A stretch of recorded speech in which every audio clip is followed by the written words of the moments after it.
Betapa dahsyatnya makanan haram. Kisah dari Syekh Abdullah Al-Madaniyah. Dikisahkan ada seorang pemuda yang mampu tawaf 1000 kali. Pemuda ini tidak mencolok di mata orang awam, tapi di mata Syekh Abdullah sangatlah mencolok. Setiap hari pemuda ini diperhatikan oleh Syekh Abdullah sembari menghitung, dan subhanallah, tawafnya pemuda ini memang benar 1000 kali. Lalu Syekh Abdullah mendekati pemuda ini dan berkenalan, kemudian mengajak pemuda ini ke rumahnya. Pemuda ini seorang yang alim. Tidak curiga, ia selalu berhusnuzon kepada Syekh Abdullah. Saat di rumahnya, Syekh Abdullah menguji pemuda ini dengan menghidangkan makanan yang syubhat.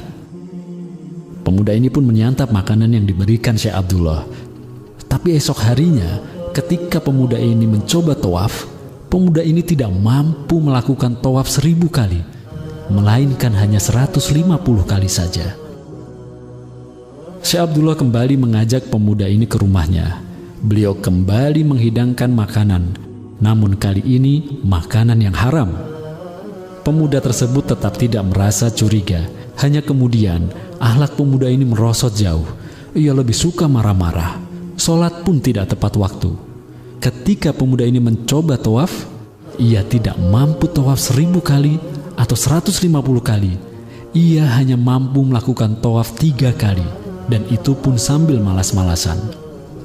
Syekh Abdullah pun mendekati pemuda ini. Kali ini bukan menguji pemuda tersebut, melainkan mengobati pemuda tersebut dengan memberikan makanan yang halal. Dan subhanallah, pemuda ini saat kembali tawaf mampu melakukannya 200 kali, dan seterusnya, terus bertambah jumlahnya hingga 1000 kali. Akhirnya Syekh Abdullah berkata kepada pemuda tersebut, "Wahai hamba Allah yang soleh, maafkan aku.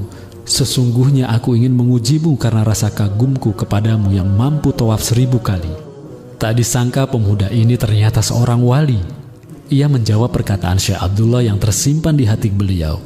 Pemuda itu berkata, "Aku tahu engkau mengujiku dengan makanan yang engkau berikan. Demi Allah, ayahku tidak pernah memberikan kepadaku rizki dari perkara yang syubhat, apalagi haram." Syekh Abdullah pun tersenyum.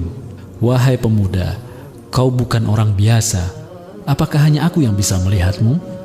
Pemuda itu berkata, "Iya, hanya engkau yang bisa melihat tawafku. Karena ketika aku tawaf, waktu seakan-akan berhenti. Orang-orang baru tawaf 1 kali, sedangkan aku sudah melakukannya 100 kali. Allahumma sholli wa sallim wa barik ala sayyidina wa maulana Muhammad wa ala alihi wa sahbihi ajmain."